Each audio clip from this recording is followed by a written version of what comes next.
Artık video ya da podcastlerimizde kullanmak istediğimiz ses efektlerini sadece prompt girerek yani yazarak üretebileceğiz. Bunun için ses konusundaki en iyi yapay zeka sitesi elevenlabs.io'yu kullanacağız. Sol taraftaki menüye girdiğimizde Sound Effects kısmını göreceksiniz. Mesela bir yarış arabası sesi kullanmak istiyorum ben videomda. Hemen buraya Racing Car yazıyorum. Generate Sound Effects'e tıklıyorum ve bana 5 tane varyasyon verdi.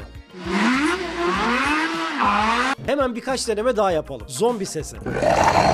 Sinematik geçiş sesi. Kalp atışı sesi. Güzel. Klavye tuşu sesi. Bayağı başarılı. King Kong kükreme sesi. Çok iyi. Yani artık yapay zeka ile istediğimiz bir sesi kolayca üretebileceğiz. Bu özellik herkese açıldığı zaman Instagram ve X profillerimde de size duyuracağım. O yüzden takipte kalmayı unutmayın.